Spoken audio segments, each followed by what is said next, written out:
한미 정상회담 앞서 박마커가 총결산을 잘 해줬는데요.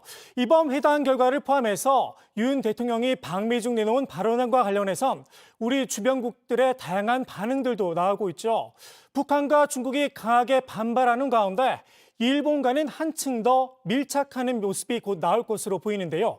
관련 내용을 유한울 체커가 정리했습니다. 네, 5시 하면 다정해 정의원들의 뉴스큐레이터 울체커입니다. 조익신 국장 대행 체제 첫날을 맞아서 오늘 뉴스픽에는 변화를 좀 줬습니다. 뉴스픽 5 아닙니다. 뉴스픽 3로 운영할 텐데요. 바로 들어가 보겠습니다. 오늘 준비한 소식은요. 3연속 맹비난, 친미는 악몽, 조기 방한입니다. 오늘은 5월 1일 저 울체커가 정 의원님들과 함께한 지도 벌써 7달이 조금 지났습니다. 지난해 11월에는 제 마음대로 다정의 공식 톡파원도 맡았는데요. 조대행 당시 이렇게 말했습니다. 다정의 톡파원인 울체커가 오늘 여러분과 함께 가볼 나라는 영국입니다. 다정의 톡파원 저 울체커도 자연스럽게 영국에서 미국으로 자리를 옮기게 됐네요. 톡파원 되게 효율적인 것 같습니다. 여기서 그냥 일 시키면서 그래요? 너 톡파원이다 이렇게 하나 던져주는 거라서.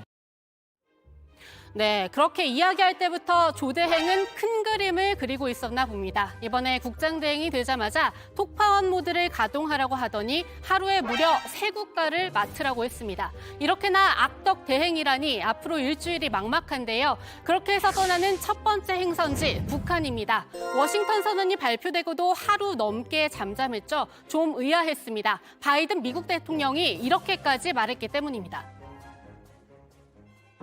Nuclear attack by North Korea against the United States or its allies or partisans or partners is unacceptable and will result in the end of whatever regime were to take such an action. 네, 북한의 반응에 대해서 반응이라든가 무반응에 대해서 예단하여서 말씀드리진 않겠습니다. 그런데 그 사이 칼을 엄청 벼리고 있었던 듯합니다. 지난달 29일 말폭탄의 대가 김여정 노동당 부부장이 직접 등판했습니다. 그러더니 오늘까지 사흘 연속 맹비난을 쏟아내고 있는데요. 먼저 정권의 종말을 입에 올린 바이든 대통령 그리고 미국을 비판했습니다. 미국의 안전과 앞날에 대해서는 전혀 책임적일 수가 없고 자기 앞에 남은 임기 2년만 감당해내자고 해도 부담스러울 미래가 없는 늙은이의 망언이라고도 할 수는 있겠다. 네, 재선을 노리는 바이든 대통령에게 남은 임기가 2년이라니 공격 포인트를 어디에 둬야 할지 북한은 확실히 아는 것 같은데요. 그러면서 윤 대통령을 향해서는 미국에 놀아났다고 비판했습니다. 못난 인간, 괴뢰 역도라는 막말도 서슴지 않았는데요. 윤석열 역도의 미국 행각은 우리가 더욱 강해지고 더욱 철저히 준비되기 위해 조금도 단 한순간도 주저하거나 멈춰서지 말아야 함을 보여주고 있다. 미국을 싸돌아다니며 보기에도 역겨울 정도로 비굴하게 놀아댄 윤석열 괴뢰 역도의 추태에 대해서도 언급하지 않을 수 없다. 북한은 워싱턴 선언 내용을 놓고도 강하게 반발하고 있습니다. 앞서 박마커가 잘 정리해드린 것처럼 핵협의 그룹 신설 그리고 전략 핵 잠수함 같은 미국 전략 자산의 정례적 전개를 담고 있죠. 오늘 국제안보평론가 최주현 명의로 낸 논평에선 남조선 전역을 극동 최대의 핵 전초기지로 전락시켰다 이렇게 주장했습니다. 여기에 상응하는 비싼 대가를 치르게 할 것이라고 잇따라 엄포를 놨는데요. 핵협의 그룹화 조작과 미 핵전략 자산들의 정기적이며 지속적인 전개와 빈번한 군사훈련으로 하여 지역의 군사정치 정세는 부득이 불안정한 흐름에서 벗어날 수 없게 되었으며 결과 우리로 하여금 새로운 안전 환경에 상응한 보다 결정적인 행동에 임해야 할 환경을 제공하였다. 핵과 미사일을 이야기하는 거겠죠. 이전 도발에서 한미 연합훈련을 이유로 들었듯이 이번에도 핵과 미사일 개발의 명분을 워싱턴 선언에서 찾는 모양새입니다. 그런데 한 발 더 나아가서 선제 공격 가능성까지도 엿볼 수 있는 대목이 있습니다. 미국과 남조선의 망상은 앞으로 더욱 강력한 힘의 실체에 직면하게 될 것이다. 우리는 핵전쟁 억제력 제고와 특히는 억제력의 제2의 임무에 더욱 완벽해야 한다는 사실을 다시금 확신하였다. 네, 바로 이 제2의 임무라는 단어입니다. 지난 1월 김정은 국무위원장도 언급했던 부분인데요. 핵 선제 공격을 의미하는 것으로 풀이되고는 합니다. 그렇다면 북한은 언제 어떻게 공격, 즉 도발을 감행할까요? 한때 윤 대통령의 이번 국빈 방문 기간에 맞춰서 감행할 거란 전망도 나왔지만 실제로는 잠잠했죠. 이제는 정말 때가 임박했다는 전망이 나옵니다. 워싱턴 선언이라는 명분도 생긴 데다가 5월 중순부터는 군이 농촌 모내기 투쟁에 투입되기 때문에 지금이 딱이라는 겁니다. 어떻게 부분에 있어서는 그동안 공개한 도발 컬렉션을 한 단계 업그레이드해서 총동원할 가능성이 높아 보이는데요. 특히 지난달 첫 시험 발사했다고 주장하는 이 고체 연료 ICBM, 각도를 낮춰서 쏘는 방식으로 긴장 수위를 높일 수도 있습니다. 또 군사 분계선에서의 도발, 7차 핵실험 가능성까지도 언급되는데요. 이 발끈하는 북한을 보면서 워싱턴 선언이 제대로 통했다는 주장이 여권을 중심으로 나옵니다. 하지만 북한의 5월 초 도발 예상 시나리오, 만약 그대로 이뤄진다면 마냥 좋아할 일은 아니라는 생각이 드는 것도 사실입니다. 북한의 핵이 발전하면 발전할수록 반비례해서 한미동맹은 흔들리고 미국의 핵 공약은 약해져야 되는데 오히려 북한의 핵이 강화되니까 비례적으로 한미의 그런 협력이 더 강화됩니다. 이거는 아무리 북한이 계속 핵을 발전시켜도 부질없는 짓이다. 이게 지금 보이고 있거든요. 그러니까 김정은이 모든 농고가 지금 흔들리는 겁니다. 네, 두 번째 픽에서는 톡파원 중국으로 출동합니다. 북한 못지않게 이번 정상회담을 두고 반발하고 있죠.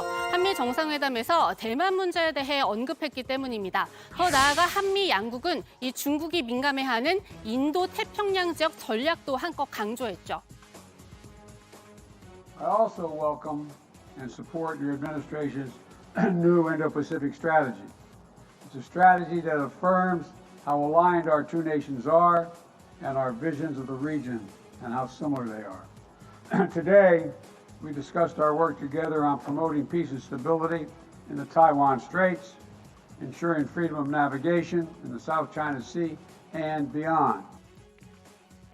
앞서 윤 대통령의 로이터 통신 인터뷰를 두고 이 대만 문제에 불장난하면 타 죽을 것이라고 했던 중국은 역시 참지 않았습니다. 대만 문제는 중국의 내정 문제라고 다시 한번 강조했고요. 외교부 차원에서 주중 한국 대사관 정무공사를 불러 항의했습니다. 解决台湾问题是中国人自己的事，绝不允许任何势力插手干涉。我们敦促美韩认清台湾问题的实质。 恪守一个中国原则，在台湾问题上谨言慎行，不要在错误和危险的道路上越走越远。 그래도 한미 정상의 발언과 이 중국의 반응 수위 모두 윤 대통령 인터뷰 때보다는 한결 낮아졌는데요. 그런데 윤 대통령이 여기에 다시 기름을 끼얹은 모양새입니다. 바로 미국 상하원 합동 연설 때문인데요. 6.25 한국전쟁 당시 미군의 노고를 치하하면서 장진호 전투를 언급했습니다. The U.S. 1st Marine Division miraculously broke through a wave of 120,000 Chinese troops at the Battle of Lake Changjin.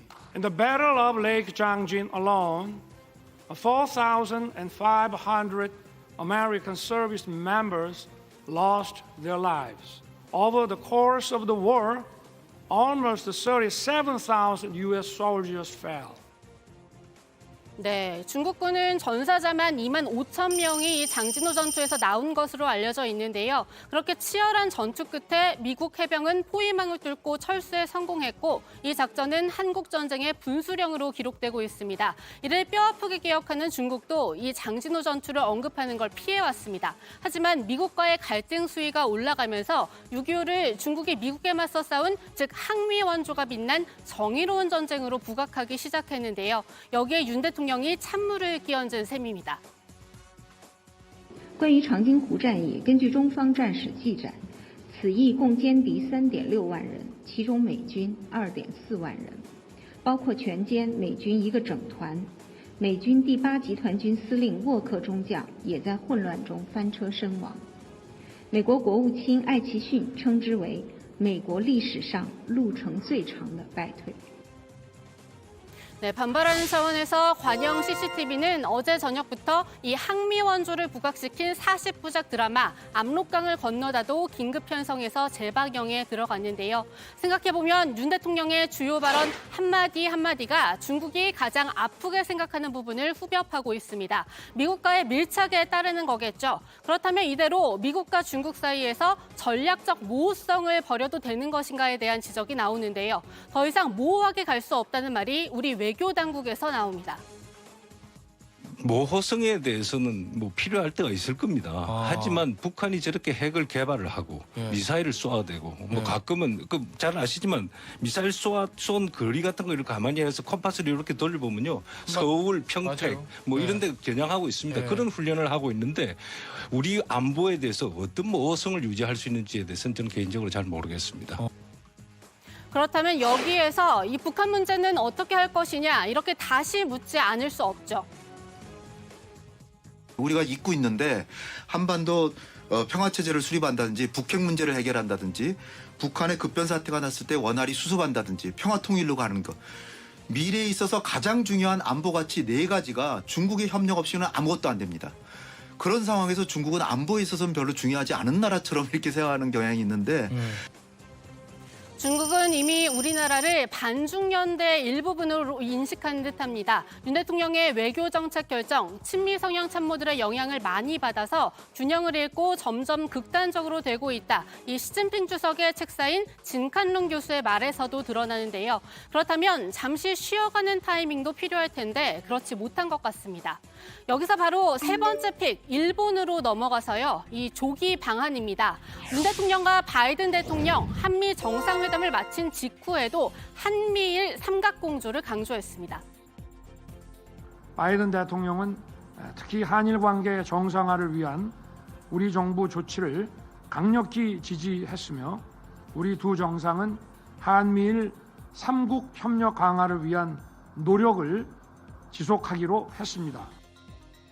네, 바이든 행정부의 강력한 의지로 기시다 총리 오는 7일에서 8일 한국을 방문하는 것으로 가닥이 잡혔다는 보도가 나왔습니다. 양국의 발표가 임박했다는 보도도 나왔는데요. 원래 19일에서 21일에 열리는 이 G7 정상회의를 마친 뒤 여름에 방한할 것으로 보였습니다. 그런데 여기서 확 앞당긴 겁니다. 그렇다면 당장 5월 중에 한일 밀착에 이어 한미일 밀착이 다시 한번 이뤄집니다. 특히 G7에서는 북핵 문제 그리고 중국과 러시아가 싫어하는 힘에 의한 현상 변경이 언급될 가능성이 높은데요. 그렇다면 한미일 대 북중러 구도 한층 더 공고해집니다. 그게 한중 간의 양자 관계도 있지만 지금 이러한 중국의 메시지가 나오는 것 그리고 중국과의 경제 관계가 어려워지는 것은 중국 자체의 문제이기도 하지만 이게 미국을 통해서 오는 이런저런 법안 조치 때문에 그런 것이거든요. 미중 간의 긴장 관계도 있고요. 그렇기 때문에 우리가 맨 앞에 가면 안 된다는 생각이 드는 거죠. 동시에 미국과 중국은 강대국이기 때문에 그들의 공통된 언어와 마인드가 있어요. 그렇다면 이 대립구도에 깊숙이 발을 담그는 대신 우리는 과연 일본으로부터 원하는 걸 얻어낼 수 있는가도 따져봐야 할 텐데요. 그중 하나가 바로 과거사에 대한 사죄와 반성 문제죠. 이 중요한 선거를 마친 데다가 외교 덕에 지지율까지 고공행진하고 있는 기시다 총리입니다. 두려울 게 없어 보이지만요. 또 자민당 내 극우 세력의 눈치를 안 볼 수 없을 텐데요. 방한 보따리에 뭐를 챙겨올지는 다정회를 통해 지켜보시죠. 네, 오늘의 뉴스픽 3는 여기까지입니다. 들어가서 원픽 뽑아보시죠. 뉴스픽 3였습니다.